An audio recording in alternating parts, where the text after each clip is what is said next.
Accept చేసే ఉద్దేశం మీకు ఉందా అని చెప్పి అడుగుతున్నారు.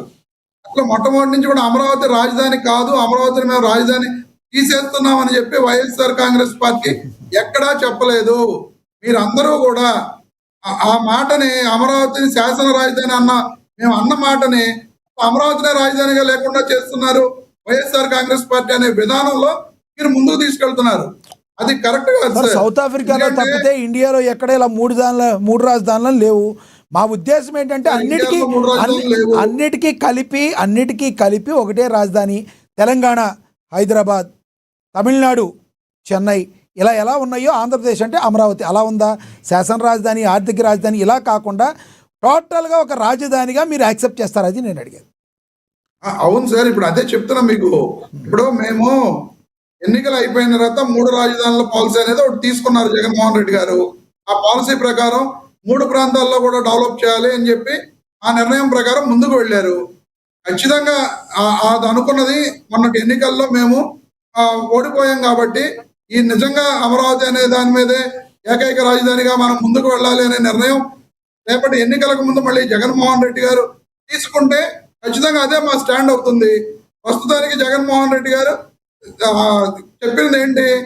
అమరావతి అనేది శాసన రాజధాని, వైజాగ్ అనేది ఎగ్జిక్యూటివ్ క్యాపిటల్, కర్నూలు అనేది జ్యుడిషియల్ క్యాపిటల్ అని చెప్పడం జరిగింది. దాని మీద మేము ఈ రోజుకి స్టాండ్ అయి ఉన్నాము తప్ప మేమేమి ఏకైక రాజధాని అమరావతి అని చెప్పి మాట్లాడింది లేదు. కానీ మేము చెబుతున్నది ఏంటంటే మీరందరూ కూడా అమరావతిని రాజధానిగా వైఎస్ఆర్ కాంగ్రెస్ పార్టీ వ్యతిరేకిస్తుందని ఏకైక మాటను తీసుకెళ్తున్నారు. అమరావతిని రాజధానిగా వైఎస్ఆర్ కాంగ్రెస్ పార్టీ వ్యతిరేకించట్లేదు. మొట్టమొదటిగా మీరందరూ మాట్లాడవలసిన విషయం అదే. అమరావతిని కూడా శాసన రాజధానిగా వైఎస్ఆర్ కాంగ్రెస్ పార్టీ బలపరుస్తుంది. మీరు ఇవన్నీ ఎప్పుడు మాట్లాడాలంటే గతంలో 14 తర్వాత శాసనసభలో ఆయన అంగీకరించినప్పుడు 3 రాజధానులు 3 ప్లేసులు అభివృద్ధి చేస్తే బాగుంటుందని అప్పుడు చెప్పిన లేదు. మొన్న ఎన్నికలకు ముందు వెళ్ళిపోయే టైంకి 19లో ముందు ఎన్నికల టైంకి అప్పుడు చెప్పిన యాక్సెప్ట్ అవుతుంది. కానీ మీరు ఒక నిర్ణయం తీసుకుని దాని మీద ఏది తేల్చకుండా ఉంటే ఎలా అవుతుంది? ప్రజల్లో కన్ఫ్యూజన్ ఉండదంటారా? మీరు కన్ఫ్యూజ్ చేస్తున్నారు, ప్రజలు కన్ఫ్యూజ్ అవుతున్నారు. ఇప్పుడు ప్రజల్లో కన్ఫ్యూజన్ అనేది ప్రజలు దాని మీద అంత దృష్టి పెట్టరండి. ఎందుకంటే ఎప్పుడు పెడతారంటే రేపు ఎన్నికలకు ముందు జగన్మోహన్ రెడ్డి గారు ఏం చెప్తారు అనేది అప్పుడు ఆలోచిస్తారు. ఇప్పుడు కృష్ణాంజనేయులు గారు స్పెసిఫిక్ గా చెప్పేశారు, రమేష్ గారు ఆ మాట ఎలాగో చెప్పేశారండి. దాని గురించి మళ్ళీ ఆయన తేటతెల్లం చేస్తున్నారు.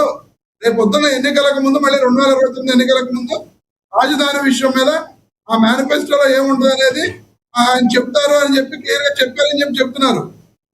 ఇప్పుడు మా వంశాన్ని కూడా మాట్లాడుతున్నాడు, నువ్వు చాలా మంచిగా మాట్లాడతావు అని చెప్పి అనుకున్నా. ఈ మధ్య నువ్వు కూడా మరి నేను ఈ మధ్య నీతో డిబేట్ లో నేను పాల్గొలా, ఎందుకని నువ్వు మరి అలాగా ఏకవచనంతో మాట్లాడావో నాకైతే అర్థం కాల.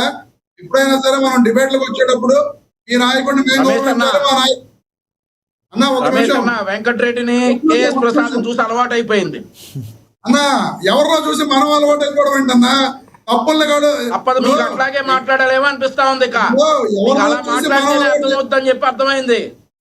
మీకు అలా మాట్లాడితేనే మీకు అర్థమవుతుందని అర్థమైంది. ఒక్క నిమిషం అన్న. ఎవడు సజ్జల రామకృష్ణ, ఎవడు సజ్జల అనే మాట నువ్వు మాట్లాడకూడదు. ఇప్పుడు మీ పార్టీలో ఉన్న నాయకుడు ఎవరినైనా నేను ఎవడు అని మాట్లాడితే అలా ఎంత బాధపడతావు అన్న? ఎప్పుడైనా కొడాలానికి నీతులు చెప్పావన్నా రమేష్ అన్న? రమేష్ అన్న ఎప్పుడైనా కొడాలానికి నీతులు చెప్పావా? కొడాలానికి ఎప్పుడైనా నీతులు చెప్పావా? ఉందా అని చెప్పండి. ఆ తర్వాత చెప్తారు చెప్పండి ముందు, తర్వాత చెప్పచ్చు. కొడాలానికి చెప్పండి అన్న. ఆ తర్వాత కేఎస్ ప్రసాద్ చెప్పండి. ఆ తర్వాత ఇంకోటి వెంకటరెడ్డి అని చెప్పండి. చెప్పండి అన్న. ఒకళ్ళనొకళ్ళు గౌరవించుకోవాలి, కరెక్టే కాదంటల్లా. ఒకళ్ళనొకళ్ళు గౌరవించుకోవాలా? ముందు కొడాలని మీరు బయట పార్టీ వాడు చెప్పండి. మీ పార్టీలో ఉన్నటువంటి వారిని మార్చండి ముందు. ఆ తర్వాత మా వైపుకి రాండి. ముందు మీది మీరు కడుక్కోండి, ఆ తర్వాత పక్కన దగ్గర రాండి. మీ పార్టీలో ఉన్నటువంటి వాళ్ళందరినీ ఎదవలు పెట్టుకుని ఇక్కడ వచ్చి మాట్లాడితే కుదరదు కదా. ముందు కొడాలానికి ఈ పార్టీలో ఉన్న వారికి నీతులు చెప్పండి, తర్వాత క్లాసులు పెట్టండి. పక్క పార్టీ వాళ్ళకి చెప్పడానికి, పక్క పార్టీ వాళ్ళకి చెప్పడానికి తర్వాత పెట్టుకోండి అన్న క్లాసులు.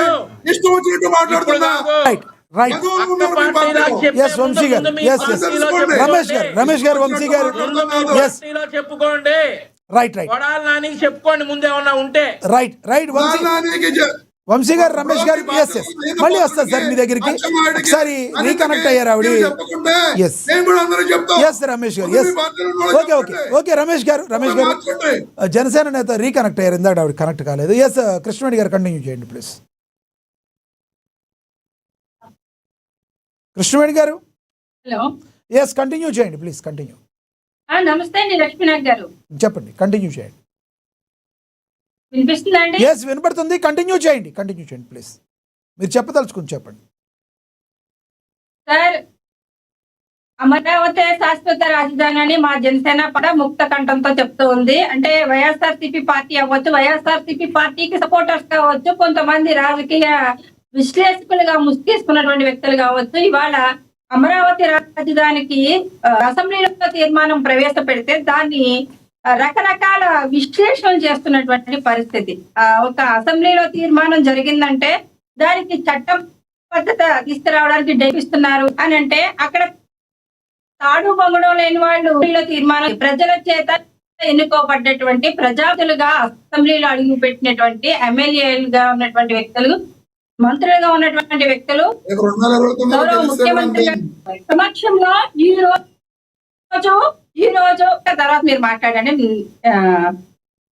తీర్మానం జరిగింది దీనికి ఢిల్లీకి పంపించి దానికి చట్టబద్ధత తీసుకురావడానికి ఇవాళ ప్రభుత్వం పనిచేయడానికి కూడా కారణం ఏంటంటే సార్ దీన్ని ఇంత స్ట్రాంగ్ గా నిర్ణయం తీసుకోవడానికి కూడా కారణం అంటే గత వైఎస్ఆర్సీపీ పార్టీ అధికారంలోకి వచ్చినప్పుడు గత జగన్మోహన్ రెడ్డి గారి హయాంలో రాజధాని రైతు ఏ విధంగా స్వచ్ఛందంగా అమరావతి అలా అనుకోవచ్చా లేదంటే 2014లో 5 సంవత్సరాల పాటు కాలయాపన చేసిన తర్వాత ఎంతటి లాస్ పోయామో కృష్ణవేణి గారు మీరు చెప్పినట్టు గత 5 సంవత్సరాలు జరిగింది అనుకోవచ్చా 2014 తర్వాత కాలయాపన చేయటం వలన మీ పార్టీ టీడీపీ పార్టీ ప్రభుత్వం అప్పట్లో ఎంత లాస్ పోయిందో గ్రహించి ముందుగానే ఈసారి కళ్ళు తెరుచుకుని ముందుగానే వెళ్తున్నారు అనుకోవచ్చా ఇలా కూడా అనుకోవచ్చా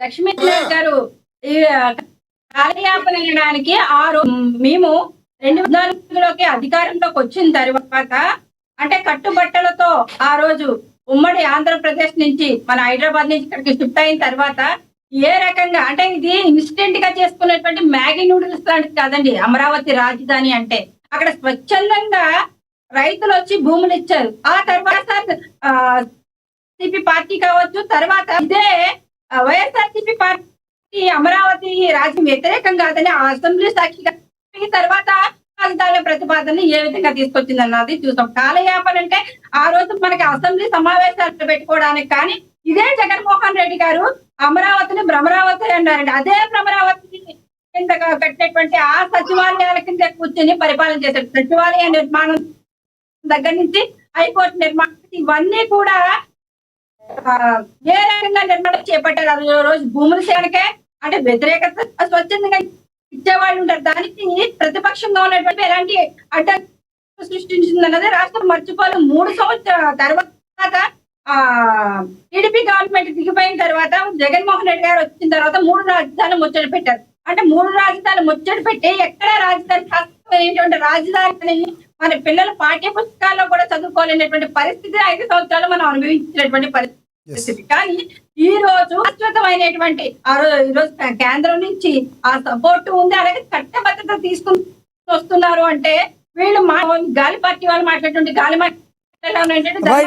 చివరిగా చెప్పండి కంక్లూడ్ చేయండి చివరిగా చెప్పండి కంక్లూడ్ చేయండి గాలి మాట్లాడాలంటే కాగితం మీద రాసి ఒక తీర్మానాన్ని పట్టుకొని ప్రజాప్రతినిధులుగా ప్రజలు అసెంబ్లీకి పంపిస్తేనే వీళ్ళు ఎమ్మెల్యేగా వెళ్ళారు అక్కడ ఒక తీర్మానం ప్రజల తీర్మానం ప్రజాప్రతినిధులుగా ఎన్నుకోబడ్డటువంటి వాళ్ళు చేసేటువంటి తీర్మానం ప్రజలు తీర్మానంగానే భావించారు దాన్ని తీసుకొని కాగితం పట్టుకొని ఢిల్లీకి పంపిస్తే కాగితంగా ధర్మాన్ని ప్రసాద్ గారు వెళ్తారండి ఢిల్లీ బిల్లు ప్రవేశపెట్టగలుగుతారా దానికి ఒక ప్రాసెస్ ఉంటుంది కాబట్టి ఆ ప్రకారం ఈ రోజు అమరావతి రాజధానికి చట్టబద్ధత తీసుకొస్తూ ఉంటే వీళ్ళు